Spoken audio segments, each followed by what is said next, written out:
قوم سبا کون تھی؟ عذاب الہی ان پر کیوں آیا؟ ایک ایسی قوم جس کی خوشحالی کی مثالیں دی جاتی تھیں اور تباہی بربادی ایسی ہوئی کہ وہ تباہی بربادی بھی رہتی دنیا کے لیے مثال بن گئی۔ سب سے پہلے جانتے ہیں کہ سبا یہ کیا تھا۔ سبا عرب کا ایک قبیلہ ہے جو اپنے موری سے اعلیٰ سبا بن یشجب بن یعرب بن قحطان کے نام سے مشہور ہے۔ یعنی سبا ایک مرد کا نام تھا اور اس کی وجہ سے اس کی قوم سبا کہلائی۔ اس قوم کی بستی یمن میں، اس کا مطلب یہ قوم رہتی تھی شہر صنعاء سے 6 میل کی دوری پر۔ اس آبادی کی ایک کمال کی بات آپ کو بتاؤں، دنیا میں بڑا لوگ چاہتے ہیں کہ ایسی جگہ جائیں جو پرفضا مقام ہو، جہاں پر مچھر وغیرہ نہ ہو، مکھیاں نہ ہو، آب و ہوا فریش ہو، گرد و غبار نہ ہو، پولیوشن نہ ہو۔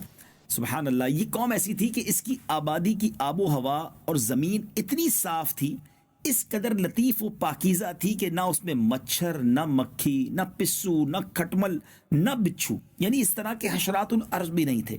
زبردست آب و ہوا تھی، بلکہ یہاں کا موسم بھی بڑا ماڈریٹ تھا، بڑا زبردست کلائمیٹ تھا، نہ زیادہ گرمی ہوتی نہ زیادہ سردی ہوتی۔ اس علاقے کے بارے میں یہ بھی کہا جاتا ہے کہ اس کی پاکیزگی کا عالم یہ تھا اس علاقے کی کہ اگر کہیں دوسرے علاقے کا کوئی شخص اس شہر سے گزر جائے اور اس کے کپڑوں میں جوئیں ہوں تو وہ جوئیں بھی ساری مر جاتی تھیں، یعنی اگر وہ کچھ پرابلم لے کر آتا تھا تو وہ پرابلم بھی اس کے جسم سے دور ہو جاتی تھی۔ اچھا، اب اس قوم کے پاس ایسے پھل تھے، ایسے زبردست باغات تھے کہ اس میں کثیر پھل لگتے تھے، بلکہ اتنے پھل لگتے تھے اور اس طرح وہ پھل گرتے تھے کہ اگر کوئی شخص اپنے سر پر ٹوکرا اٹھا کر چلے تو بغیر ہاتھ لگائے قسم قسم کے پھلوں سے وہ ٹوکرا بھر جاتا تھا۔ امیجن کریں، شاید آج تو دنیا میں ایسی جگہ نہیں ہے۔ یقیناً بڑے پرفضا مقامات ہیں، بڑے خوبصورت مقامات ہیں، اللہ کی شان اور اس کی قدرت کے نظارے آج بھی دیکھنے کو ملتے ہیں، مگر قوم سبا کو اللہ نے ایسی خوشحالی دی، ایسی آب و ہوا دی، اتنے زبردست پھل اور باغ عطا فرمائے، بڑے لوگ خوشحال تھے، آرام، سکون، پیشنس کی لائف تھی، بڑی زندگی کے مزے تھے۔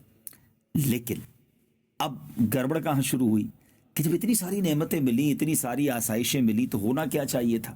اللہ کا شکر ادا کرتے، اللہ کی نعمتوں پر رب کی بارگاہ میں سربہ سجود ہوتے، مگر ان نعمتوں نے، اس مال نے، اس آسانی نے اس قوم کو سرکش بنا دیا۔ وہ قوم جو ہے وہ معاذ اللہ تکبر میں مبتلا ہو گئی اور کچھ اپنے آپ کو سمجھنے لگی۔ اللہ تبارک و تعالیٰ نے اس قوم کی ہدایت کے لیے یکے بعد دیگرے 13 نبیوں کو بھیجا۔ 13 انبیاء کرام قوم سبا کے پاس گئے اور قوم کو اللہ کی نعمتیں یاد دلاتے رہے کہ دیکھو اللہ نے تمہیں کتنا اچھا رکھا ہے، اور اللہ کے عذاب سے ڈراتے رہے۔ اللہ اکبر، مگر ان سرکش لوگوں نے اللہ کے نبیوں کو جھٹلایا، ڈینائی کیا، ان کی بات نہ مانی، اتنی ساری نعمتوں کے ہوتے ہوئے وہ شکر گزار نہ بنے۔ اور اس قوم کا ایک سردار تھا جس کا نام حماد تھا، وہ ایک متکبر، بڑا پراؤڈی اور سرکش آدمی تھا۔ اس کا ایک لڑکا تھا اور اس کا جب لڑکے کا انتقال ہو گیا تو اس نے آسمان کی طرف تھوکا، معاذ اللہ، یعنی اپنے کفر کا اعلان کر دیا، اللہ سے بغاوت کا اعلان کر دیا، اور اعلانیہ لوگوں کو کفر کی دعوت دینے لگا، اور جو کفر سے انکار کرتا اس کو قتل کر دیتا۔ اللہ عز و جل کے نبیوں سے نہایت بے ادبی، تکبر اور پراؤڈ والے لہجے میں کہتا کہ آپ لوگ اللہ سے کہہ دیجئے کہ وہ اپنی نعمتوں کو ہم سے چھین لے۔ آپ ڈراتے نا ہمیں کہ نعمتیں چلی جائیں گی اور یہ اللہ نے دی ہیں، ہم شکر نہیں کریں گے تو چلی جائیں گی، تو آپ کہیے رب سے وہ چھین لے ہم سے۔ یعنی وہ یہ سمجھنے لگا تھا کہ یہ سب کچھ ہمارا ہے، اللہ کا نہیں ہے۔ معاذ اللہ، کیسے چھینے گا، کیسے جائے گی یہ ساری مال و دولت، یہ آسائشیں، اتنی اچھی آب و ہوا؟ لوگ مثالیں دیتے ہیں آل اوور دا ورلڈ، اس علاقے کی جناب خوبصورتی کی مثالیں دی جاتی ہیں، سب ہم سے کیسے چھن سکتا ہے؟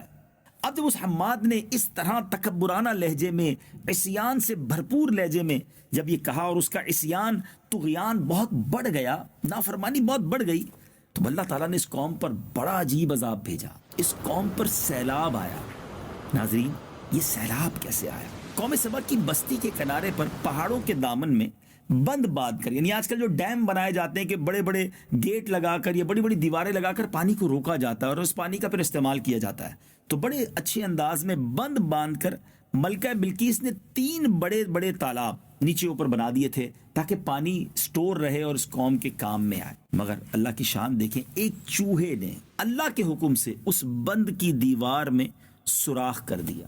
سوراخ تو چھوٹا سا تھا، چوہا کتنا بڑا سوراخ کرے گا، مگر اب وہ سوراخ بڑھتا رہا بڑھتا رہا بڑھتا رہا پانی کے پریشر سے، اور ایک بہت بڑا شگاف بن گیا.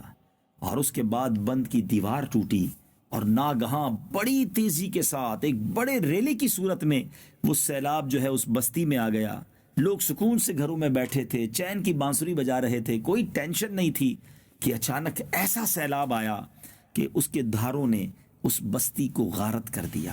ہر طرف بربادی اور ویرانی کا دور دورہ ہو گیا. جب یہ سیلاب آیا تو ساری مال و دولت، سارے باغات، سب کے سب اس میں غرق ہو گئے. اتنا زبردست سیلاب تھا کہ پوری بستی ریت کے تودے میں دفن ہو گئی. یہ قوم تباہ و برباد ہو گئی، اور اس کی بربادی ایسی ہوئی کہ پہلے اس قوم کی مثال خوشحالی کے ساتھ دی جاتی تھی، اور اب یہ قوم رہتی دنیا کے لیے بربادی کی مثال بن گئی، ایگزامپل بن گئی کہ دیکھو قوم سوا کیسے برباد ہوئی تھی. پھر ہوا کیا؟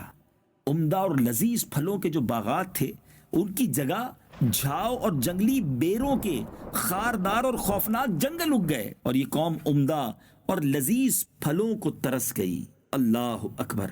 اس قوم کے بارے میں آتا ہے کہ ان کے خوبصورت باغوں کو ایسے 2 باغوں میں بدل دیا گیا جو کڑوے اور انتہائی بد مزہ پھل والے تھے.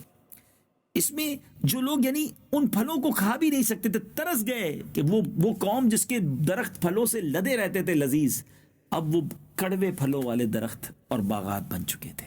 اس واقعے کے بارے میں علامہ احمد ساوی علیہ رحمۃ اللہ تعالی علیہ فرماتے ہیں کہ اس واقعے کو بیان کرنے سے مقصود پیارے آقا علیہ الصلوۃ والسلام کی امت کو نصیحت کرنا، وہ ان کے انجام سے عبرت حاصل کریں، اور اللہ تعالیٰ نے انہیں جو نعمتیں عطا کی ہیں ان پر اللہ تعالیٰ کا شکر ادا کریں.